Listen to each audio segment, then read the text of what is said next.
Oui. Oui, c'est pas de la compote, hein, on dirait, mais de près c'est bien du riz. Hein. Donc voilà. Et voilà. En moins de 30 secondes, on a notre installation pour la nuit. Bonjour à tous. Nous c'est Aurélien et Shaima, on est content de vous revoir dans cette vidéo pour vous présenter notre 4x4. Ouais.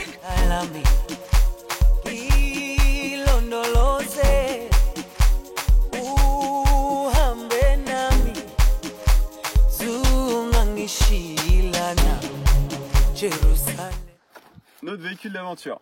Il était équipé, quand on l'a acheté d'origine, d'un pare-buffle. Nous avons rajouté sur ce pare-buffle une barre LED qui nous permet d'avoir une meilleure visibilité de nuit. Ça nous permet de voir beaucoup mieux de près et d'avoir un champ de vision aussi plus élargi. Ce qui va nous permettre, si on arrive dans des parties plus techniques de nuit, d'avoir une meilleure visibilité, de mieux anticiper les risques et les dangers. Ensuite, il a été équipé d'origine aussi, quand on l'a acheté déjà, de pneus 4x4. Donc on a 4 roues sur le véhicule et une roue sur la porte, une roue de secours qui est située sur la porte arrière. Nous avions aussi d'origine des marchepieds que nous allons retirer. Pourquoi? Parce que comme vous pouvez le constater ici, ils ont déjà été déformés lors d'une session 4x4 où on a pris un rocher et qu'il a déformé. Le risque, c'est que s'il se déforme et remonte plus haut, il peut nous coincer la porte. Donc on va le retirer, il n'y a pas beaucoup d'utilité. On arrivera toujours à monter dans le 4x4, même Shaima y arrivera. Ce sera un peu plus compliqué, mais va y arriver. Sur le véhicule, nous avons rajouté une galerie. Cette galerie, c'est moi qui l'ai faite en suivant les tutos de Gauthier sur Puba Overlander. On vous conseille d'aller voir son site. Il est plein de tutos, plein de choses vraiment très intéressantes. On vous met le lien dans la description de cette vidéo. Sur cette galerie, nous avons installé une tente de toit. Et il nous reste encore un petit peu de place sur l'avant pour mettre une malle et mettre des affaires en plus, du stockage en plus dans le véhicule. Sur le 4x4, j'ai rajouté également des films de protection solaire. On peut voir la différence entre l'avant et l'arrière. À l'origine, toutes les vitres étaient comme les vitres avant. Donc on a rajouté des films de protection solaire. D'une part, ça permet de cacher un petit peu ce qu'il y a à l'intérieur et ça permet aussi d'atténuer l'effet du soleil sur l'intérieur du véhicule. Et donc sur l'arrière du véhicule, comme je vous expliquais tout à l'heure, nous avons notre roue de secours qui est située ici. Et nous avons aussi un attache-remorque qui peut servir à tracter une remorque, mais qui va pouvoir nous servir aussi à se sortir d'endroits si on est coincé ou à sortir d'autres personnes. On s'en est déjà servi pour sortir quelqu'un coincé dans de la neige cet hiver. Allez, allez, allez. Voilà, je pense que j'ai fait le tour de l'extérieur du véhicule.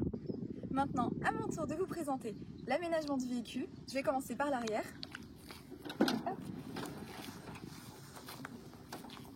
Alors, c'est Aurélien qui a préparé et installé tout notre aménagement. Moi, je l'ai beaucoup encouragé, puis je lui servais aussi de petite main.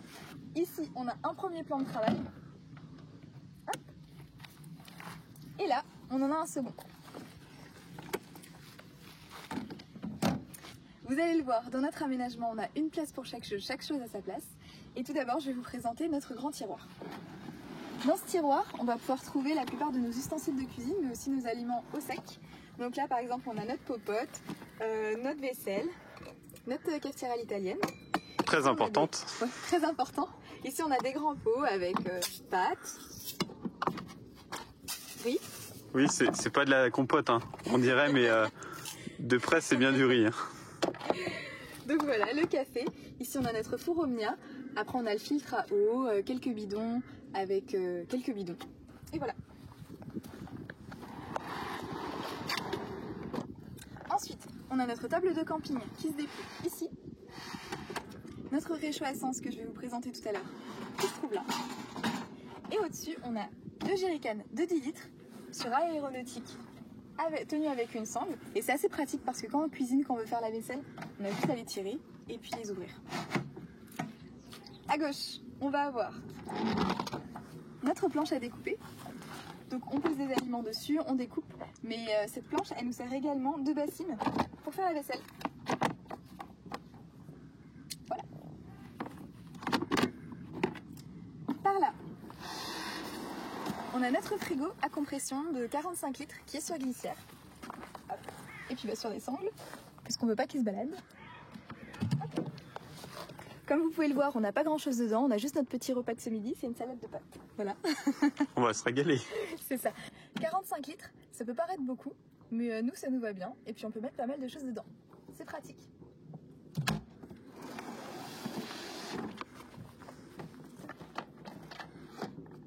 Tout à l'heure, je vous présentais la table de camping qui est juste ici et qu'on va pouvoir sortir.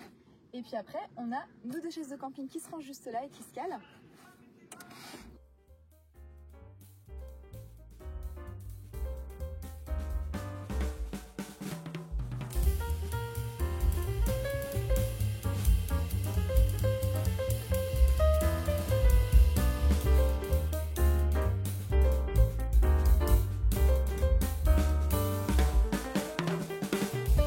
Cet équipement, c'est un peu l'extension de notre vie en dehors du 4x4, donc c'est vrai que c'est assez appréciable d'avoir du matériel qui se plie et se déplie assez facilement.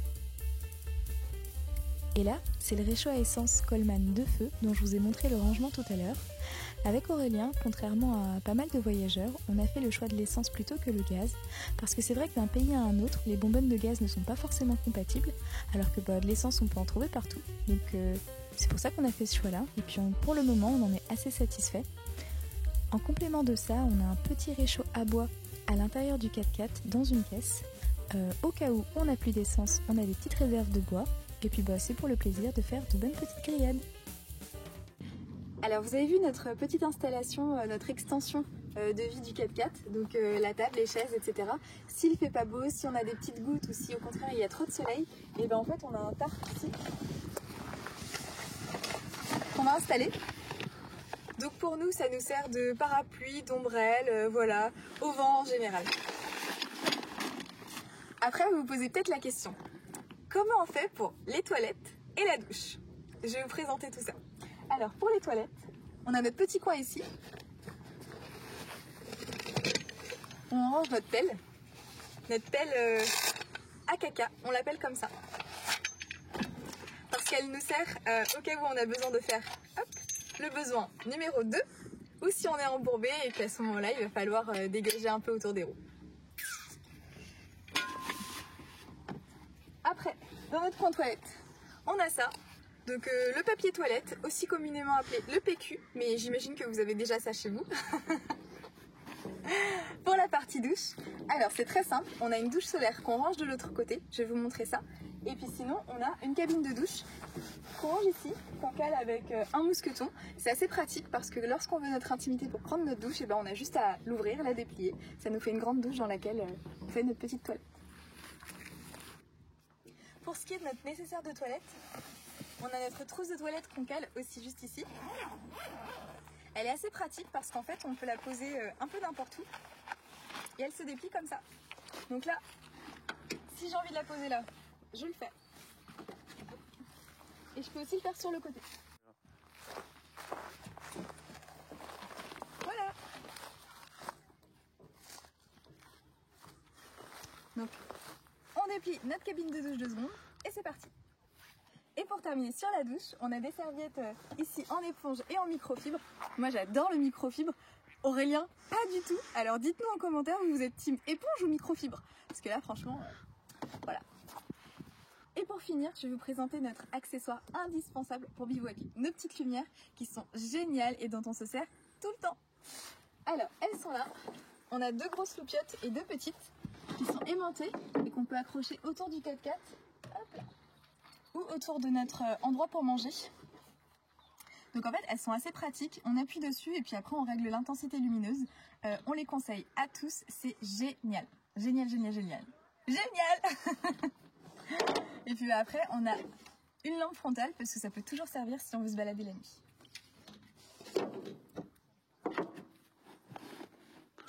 En complément de ces petites loupiottes, on a 2 grosses potes de chantier qui se trouvent tout au fond, juste ici, et qui peuvent nous servir aussi si on a vraiment besoin d'énormément de lumière et si on veut bien éclairer.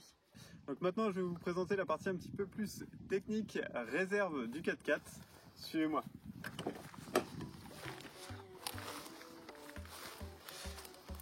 Premièrement, partie réserve d'eau. Donc ici, nous avons 2 jerrycans, un jerrycan de 25 litres, un jerrycan de 16 litres. en complément des 2 de 10 litres que Shaima vous a présenté tout à l'heure. Et en plus ici nous avons une douche solaire. L'avantage de cette douche, c'est que on la sort, comme elle est foncée, on la met au soleil et elle chauffe. Et ici on a un petit indicateur de température. Une fois que la douche est remplie en eau, on a juste à faire quelques petits coups de pompe et voilà, c'est prêt, on a de la pression et l'eau peut sortir.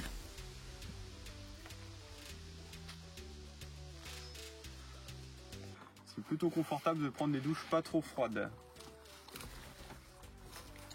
En complément de cette douche solaire, nous avons le petit tuyau qui va avec, qui permet d'avoir un petit jet.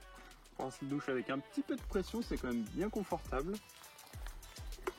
Sur les jerrycans, nous avons une pompe qui est branchée dessus, qui est reliée au bouchon du jerrycan. On change le bouchon, comme ça on met la pompe dans un jerrycan ou dans l'autre, qui nous permet d'avoir de l'eau à distance. On a un tuyau qui est quand même assez grand, donc soit on peut faire une douche comme ça, ou même pour recharger les jerrycans qui sont à l'arrière du 4x4, comme ça on n'a pas besoin de sortir les jerrycans qui sont quand même assez lourds quand ils sont chargés d'eau.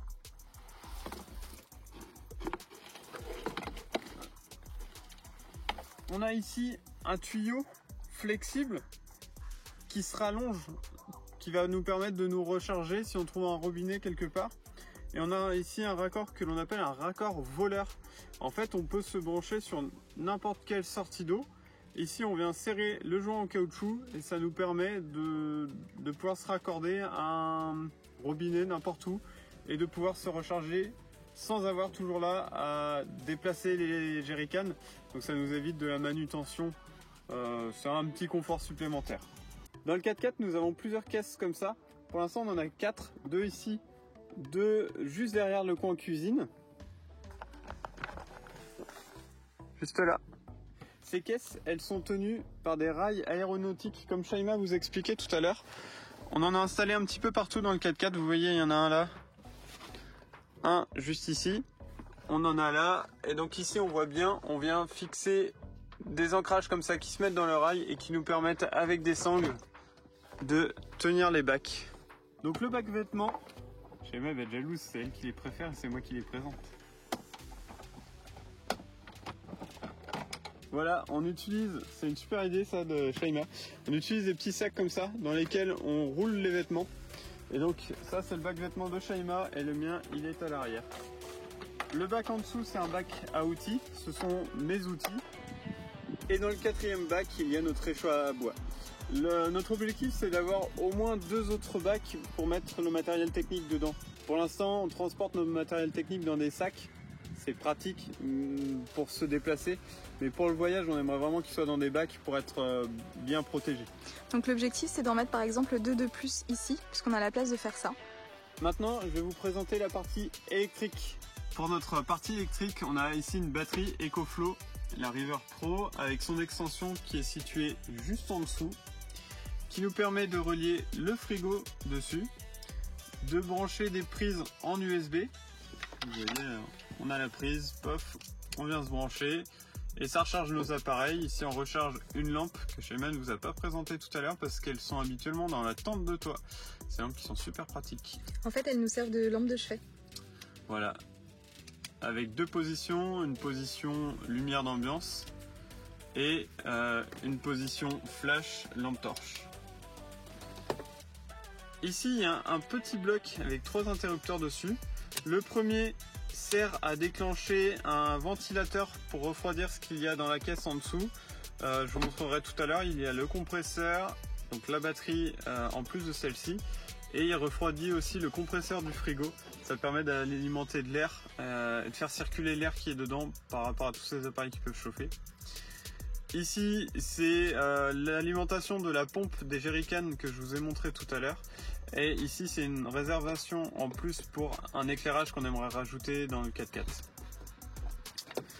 En dessous, je vais vous montrer là. Nous avons ici notre compresseur avec le flexible d'air qui sort ici, qu'on relie au flexible qui est rangé derrière le siège conducteur. On vient se brancher dessus. Alors, hop. Voilà. Et on a un tuyau qui est assez long pour pour aller aux 4 pneus du véhicule. Ce compresseur, il est branché en direct sur la batterie de notre 4x4 et non pas sur notre batterie annexe parce que la batterie n'est pas assez puissante. Et tout au fond là, on doit apercevoir l'extension de notre batterie River Pro. Ces deux batteries là, elles sont alimentées par un panneau solaire que l'on range juste ici. Vous allez voir des plans de notre panneau solaire. Ce panneau solaire, on l'installe en général quand on arrive sur un campement. Ça nous permet de nous garer à l'ombre et de mettre le panneau solaire au soleil. C'est pour ça qu'on a décidé d'avoir un panneau solaire qui se plie et qu'on installe que quand on est installé, que quand on est posé. Comme ça, ça permet de garer le 4x4 à l'ombre et de quand même profiter de la luminosité du soleil pour recharger notre batterie. Quand on roule, la batterie, elle est branchée sur une prise allume-cigare que j'ai rajoutée juste ici. On avait un petit trou. Donc en fait, ce que j'ai fait, c'est que j'ai tiré une rallonge de la batterie du 4x4 jusqu'ici, et il y a une partie qui part vers le compresseur et l'autre partie qui vient à la prise allume-cigare qui nous permet de recharger notre batterie quand on roule. Pour terminer sur l'aménagement du véhicule, je vais vous montrer une dernière petite chose qu'on a fait.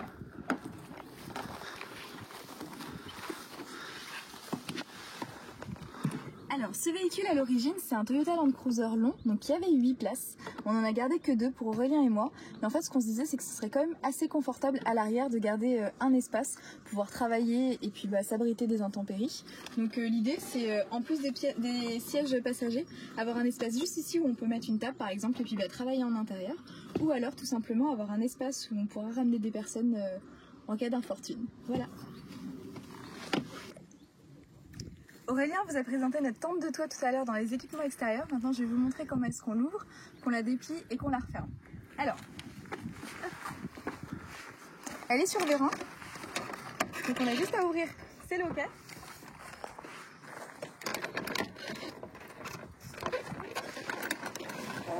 Et voilà. En moins de 30 secondes, on a notre installation pour la nuit. Pour ce qui est d'y accéder, on vient chercher une échelle qu'on range juste ici dans le véhicule.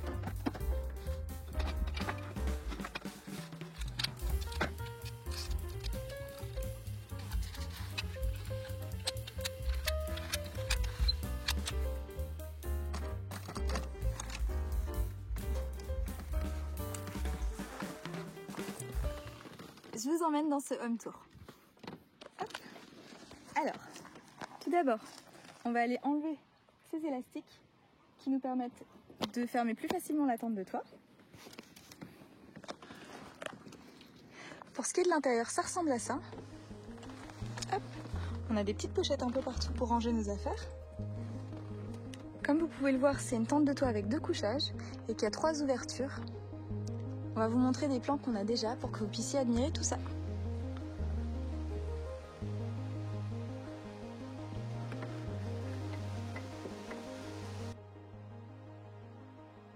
Alors, pour replier la tente, c'est presque aussi facile que pour l'ouvrir. Là, ce qu'il faut faire, c'est tirer sur la corde. La toile de tente se replie sur elle-même. Bon, on a besoin d'un petit coup de main pour pouvoir le faire malgré l'élastique.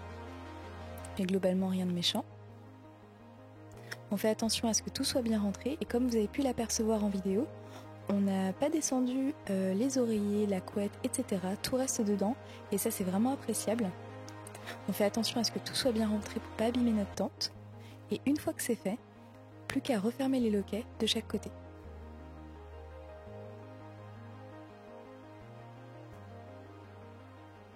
Et voilà, c'est fait. Notre tente est repliée. On est prêt à partir. Merci d'avoir suivi cette vidéo. On espère qu'elle vous a plu. N'hésitez pas à faire des petits commentaires si vous avez des questions ou si vous voulez qu'on vous montre certaines choses plus précisément. Pour ça, vous abonner, à liker cette vidéo, à la partager. Et puis sinon, on vous dit à bientôt pour nos nouvelles aventures.